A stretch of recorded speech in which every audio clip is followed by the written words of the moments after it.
Good afternoon, New York, and the rest of our listeners around the globe. My name is June Stoyer, and I'm the host of the Organic View radio show. Our podcast is available on iTunes, Zune, and all major podcast providers. So if you can't catch the show live, you can download it or simply use our free podcast player, which is available on our website at www.theorganicview.com. If you'd like to connect with us, please post a question on our wall on Facebook or send me a tweet at June Stoyer on Twitter. If you'd like to be on the show or would like to find out about sponsorship opportunities, please contact us at questions@theorganicview.com. Today's show is sponsored by Austria's finest naturally authentic pumpkin seeds and pumpkin seed oil from the Steiermark, available at organicuniverse.com. Listeners of The Organic View can receive $1 off their purchase by using the coupon code ORGVIEW. That's ORGVIEW. Also, don't forget to check out our contest section on our website to submit your information for our free monthly giveaways. For more information, please visit our website at www.theorganicview.com/contests. A presidential memorandum was issued requesting that all federal agencies work together to develop a cohesive plan for pollinator protection. It was stated, quote, "The problem is serious and requires immediate attention to ensure the sustainability of our food production systems, avoid additional economic impact on the agricultural sector, and protect the health of the environment." This was the memorandum issued last June. Bee populations continue to decline, as well as other pollinator species, such as the monarch butterfly. On May 19th, it was announced that under the leadership of the U.S. Environmental Protection Agency, otherwise referred to as EPA, and the USDA, which is the U.S. Department of Agriculture, the task force was releasing its strategy with three overarching goals. 1, reduce honeybee colony losses to economically sustainable levels. 2, increase monarch butterfly numbers to protect the annual migration. And 3, restore or enhance millions of acres of land for pollinators through combined public and private action. As we continue our special series called The Neonicotinoid View, my special guest co-host, Colorado beekeeper Tom Theobald, and I are going to talk to Larissa Walker, who is the Pollinator Campaign Director and a Policy Analyst at the Center for Food Safety, about this new strategy. First, I'd like to welcome to the show Tom Theobald. Good afternoon, Tom. Good afternoon, June, from Colorado. The work on the ARC is proceeding nicely. We're having an uncharacteristically wet spring, and it's a real stress for the bees. They can't get out and work nearly enough, but we'll make it through this, I think. Any forecast for the weekend, Tom? Well, it looks like the weekend is going to continue to be rainy. Well, thank you for that lovely weekly weather forecast, which our listeners just absolutely adore. And now I'd like to welcome to the show Larissa Walker. Good afternoon, Larissa, and welcome back to the show. Good afternoon, June. Hello, Tom. Thanks for having me back. Hello, Larissa. Larissa, could you take a moment to share with our listeners what you do at the Center for Food Safety and what your position is on this memorandum? Sure. Well, Center for Food Safety is a national nonprofit organization. We have over 650,000 members nationwide, and we're dedicated to protecting public health and the environment by curbing the use of harmful food protection technologies and instead promoting sustainable alternatives. So one of the issues that we work on closely is, of course, pollinators, such as honeybees, native bees, and monarch butterflies. And we've been working really hard on these issues now for several years, filing lawsuits, advocating for stronger policies to protect these species, and spearheading grassroots campaigns. So with respect to the recent White House announcement, I think we were left feeling like they could have done more. They could have done better, especially when it came to protecting these at-risk species from the harms of pesticides. Well, I think it's interesting that last year they issued a memorandum, and in the description it was stated that this is urgent. Now, a year later, they're issuing yet another memorandum. So it just makes me wonder, okay, well, what exactly is going to happen with this second one? And Is this just something that they're telling to put off the activists and concerned citizens until they figure out exactly what they're going to do? Because obviously industry has a very important role in this. Tom, what is your position on this? Well, it's very frustrating, June. I don't see anything concrete coming out of this strategy proposal. There's a lot of vague concepts about how they're going to reduce the bee losses and they're going to increase the numbers of monarchs, but they give no concrete proposals for how they're going to accomplish that. And it's an embarrassing example of both incompetence and corruption, I'm afraid. And we can go into a little greater detail later if you choose, but this is a disgrace, I think. They had a year to do this. They were 5 months late, and we get this. If I were running a business and these people came to me with this sort of proposal after this investment of time and energy, I'd fire the whole lot of them. Larissa, could you share with our listeners the research that the Center for Food Safety conducted and released last year on the decline of the monarch butterfly? Sure. Well, Center for Food Safety was very concerned by the alarming decline in monarch butterflies, which the population in North America has declined by 90% in 20 years. So after working with our colleagues at Center for Biological Diversity and the Cersei Society for Invertebrate Conservation, and also renowned monarch scientist Lincoln Brower, we decided the best action moving forward to protect monarch butterflies and make sure that their populations were bound to resilient, healthy levels, petitioning for Endangered Species Act protection. So we submitted a listing petition to Fish and Wildlife Service asking that the agency, list monarch butterflies and secure stronger protections for this incredible species. In regards to these efforts to protect the monarchs, could you share with the listeners exactly where we stand at this point, especially since we are at the beginning of a new growing season? Sure. I mean, monarch butterfly populations here are still very, very low. They're under their population numbers used to be upwards of 1 billion monarch butterflies that would go to Mexico for their overwintering season. And now we're down to anywhere from 30 million to 50 million monarch butterflies in that overwintering site. And that's a really, really low number, especially considering the threats that face them when they overwinter in Mexico, such as predation and severe weather events. To give an example, a single winter storm in 2002 killed roughly 500 million monarchs, and that's about 15 times the size of the current population.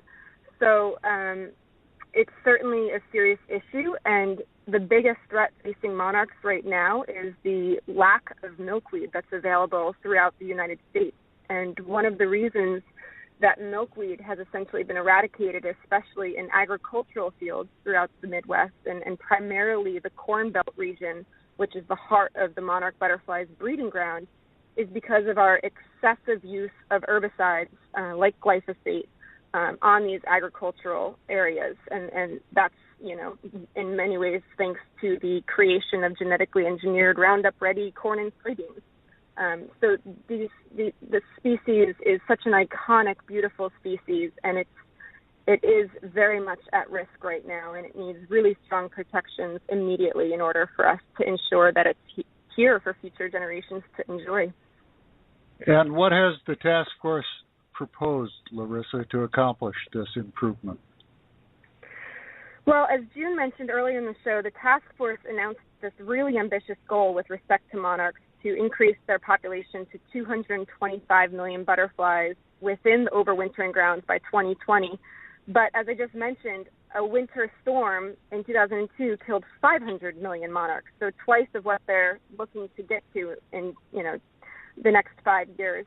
I think the White House task force certainly recognizes that monarchs are important and that we need to do something to protect them, and they lay out some proposals for restoring and enhancing habitat and probably focusing on, planting more milkweed habitat for them. But what they don't do is say that they're going to secure stronger protections with them, specifically by granting Endangered Species Act protection. That's the best, most comprehensive way to ensure that their populations are down to resilient levels. Why do you think that they did not issue federal protection so that they would ensure the survival of the monarch butterfly? Well, currently Fish and Wildlife Service is going through a 12-month period where they're reviewing our petition. So they have some time to respond to that. They haven't responded no yet, but they didn't allude to anything of the sort in this White House announcement. I think certainly that they're hoping that by planting habitat we can address the problem and we can improve the monarch populations.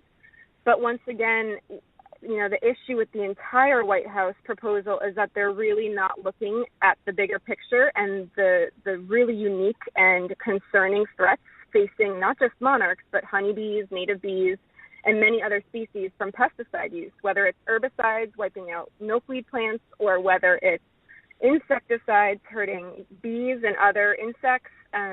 It's really the plan really tried to avoid taking meaningful action with respect to regulating pesticides, and that's where it fell short.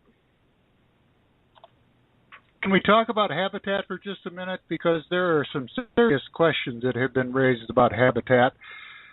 The evidence is quite compelling that the environment has been poisoned at such a massive level it's almost beyond comprehension. And both the EPA and the USDA seem to be very carefully avoiding any assessment of what the contamination has been of groundwater and soils. But those tests that have been run, without exception, have shown high levels of these neonicotinoids. They're water-soluble, they migrate freely, they last for decades in many cases, and they're drawn up readily by non-target plants. So in the case of the monarch, for example, while the Roundup may eliminate the milkweed, what flowering plants that remain may be, in fact, poisonous themselves.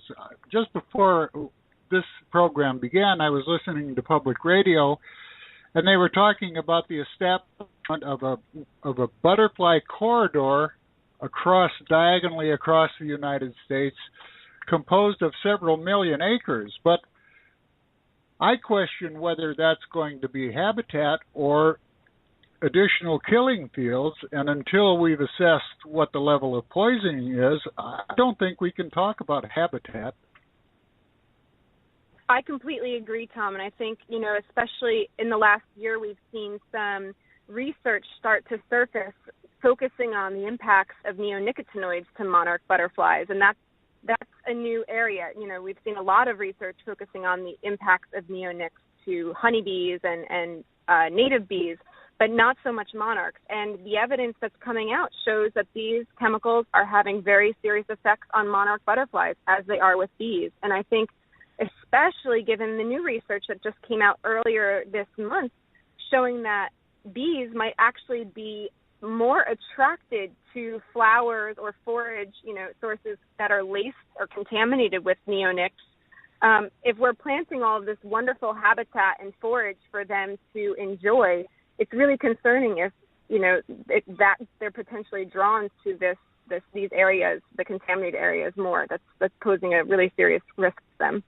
I was trying to think of a metaphor for this earlier, and I thought of the Middle East, where when the war comes to an end, it would be equivalent to taking a minefield and turning it into a playground without determining that all the mines are gone. I think that what has failed to be recognized and what the EPA and USDA have conveniently avoided is this is a poisoning of the earth unheard of in the history of humanity, and they have simply turned a blind eye to it. I think it's at best irresponsible, deep-seated corruption at the management level.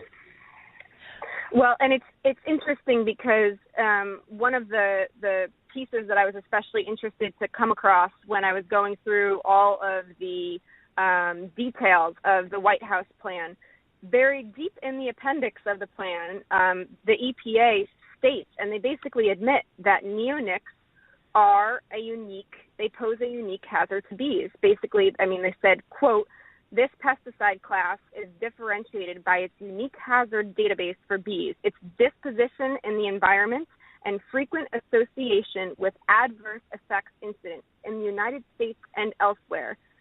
So it's great that they finally come around to what independent, peer-reviewed science has been saying for years, but then recognizing these unique risks with neonics didn't actually translate into specific, meaningful actions that would have addressed these threats. And that's a really big issue, I think, where we've been having with EPA for years.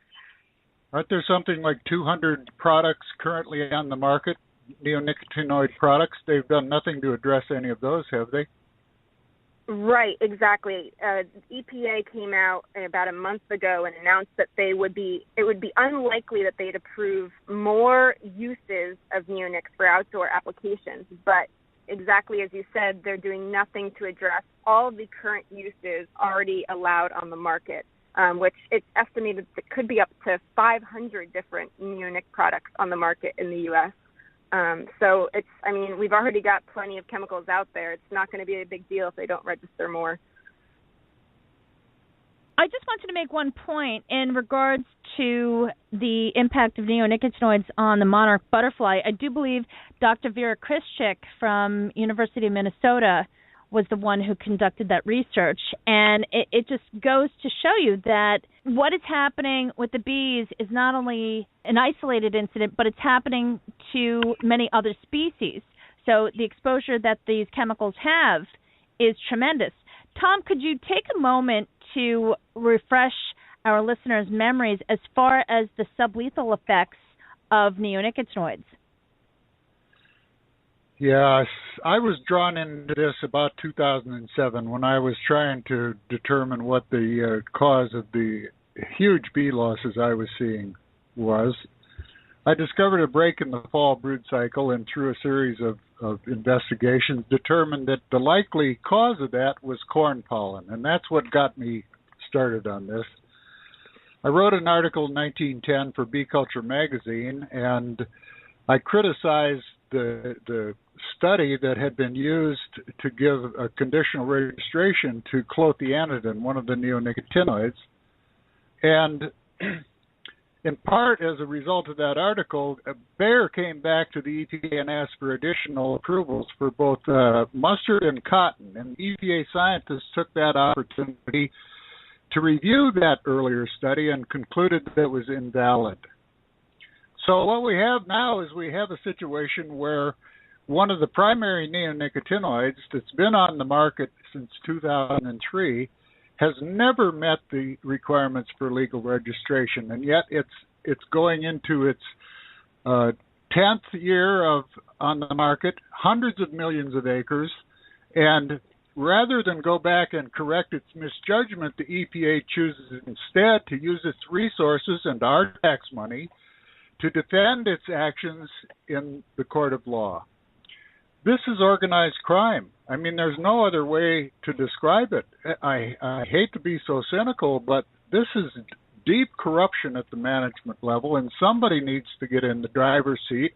I don't see that happening. The chairman of the House Agriculture Committee on pollinators, Rodney Davis from Illinois, extolled the virtues. He's the chairman of the subcommittee. He extolled the virtues of the neonicotinoids, and his opening statement could easily have been taken from an advertising pamphlet from Bayer, and may well have. I looked into his financial records, and it just happens that agribusiness contributes about 41% of his finances. So isn't that interesting? Larissa, I want to ask you one last question. Exactly how many lawsuits would you say the Center for Food Safety has filed in regards to the neonicotinoid issue as far as how it relates to the impact on pollinators? Well, we have several legal actions in the works, and not actually just for neonics, but the direction that the chemical companies are going are registering new systemic insecticides that are similar to neonics, but, they're trying to get away from calling them neonics, basically saying that they're a separate subclass. So it's the next generation, if you will, of neonics. And so we're also taking legal actions to go up against those because they have the same mode of action as neonics in terms of their persistence and their propensity for contaminating the environment and impacting all of these critical species, pollinators, and beyond. And so we need to address those threats, not just neonics. There's several in the works right now. Larissa, thank you so much. And I know that your time is limited, so I just want to say thank you for participating in this show today. And I sincerely hope that you come back to talk about some of the other issues that the Center for Food Safety campaigns about. Absolutely, I'd love to. And thank you so much for taking the time to have me on the show tonight. Oh, it's been fantastic. Thank you, Larissa. I'm sure we'll talk again. All right, bye-bye. Thank you. Bye, Larissa. Now, Tom, I want to ask you a question. Through the years, as we've been talking about the impact of neonicotinoids as it pertains to beekeepers, exactly where are we at this point? I mean, we've been talking, and we've seen a lot of things come out by EPA, but has there actually been any changes that have been put in anything?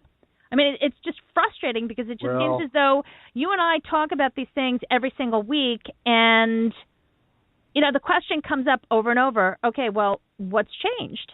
There have been changes, but unfortunately they've been largely changes for the worse. I'm in communication with a fair number of the commercial beekeepers, and they've been struggling to maintain their numbers and keep their operations alive. And recently there was a fair amount of publicity directed toward survey results that were issued by the Bee Informed Partnership, which showed that the annual losses for beekeepers was 42%.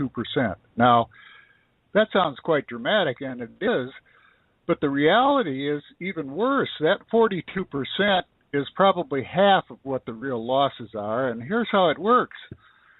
The beekeepers have to take their strong colonies and spin them, sometimes into several divisions. Many of those don't make it. Many of the queens fail. Some of them die outright. Some of them have to be recombined. So if you just took a representative operation of 100, and through the course of the year, you had divided and redivided and recombined almost your entire population through the course of the season, and you wind up at the end of the year with 80 colonies, are your losses 20%? Well, no, your losses are closer to 100% because there's been almost a complete turnover of your population, and that's the challenge that commercial beekeepers of all sizes are faced with. They're struggling to maintain their numbers, and they're not able to keep up. This is not sustainable. We've talked about the decline of monarch butterfly, 90% in the last 20 years. Were it not for the beekeepers, that's exactly what we would see with the honeybees. Were it not for the efforts of the beekeepers keeping this population alive and pumped up, we would see an 80% decline in honeybees, and that would be indicative of similar declines among solitary bees and bumblebees and all other kinds of life forms at the lower end of the food chain. This is a massive poisoning of the environment, and for the EPA to simply turn a blind eye to it is a disgrace. It raises a fundamental question of who this task force is trying to protect. Are they protecting the pollinators, or are they protecting themselves and the chemical industry? My last question for the show is in regards to this whole thing about millions of acres of land for pollinators. Is that even enough at this point? Well, they're proposing 7 million acres. 7 million acres is just a fraction of we know has been contaminated. Agricultural land alone is on the order of hundreds of millions of acres. So that 7 million acres at best may represent 1 or 2% of the land that's been poisoned. And the land that's been poisoned is probably considerably more than hundreds of millions of acres, because it's also being used extensively in urban and suburban environments. Until we establish some baseline data, we can't talk about habitat improvement. It's an appealing concept, and it gets a lot of good publicity, but to do it without assessing what the baseline is irresponsible. Well, Tom, it is, but I think for people that don't quite understand more of the details as far as the impact of neonicotinoids, could you just explain why? Can you explain why we don't have millions of acres that are healthy, that are suitable for foraging? Well, it's because the chemicals, specifically the neonicotinoids that we've been focusing on, are water soluble. They have half-lives of years, if not decades. They migrate readily with the groundwater. And many of the researchers believe that the effect on nerve synapses is essentially cumulative and irreversible, which means that a very tiny fraction of what would cause an acute kill will produce the same endpoint, which is death. All you have to do is add the element of time. And that research actually was conducted by Dr. Hank Tenekes. Yes. And that was the dose-time ratio, which basically cinches everything up.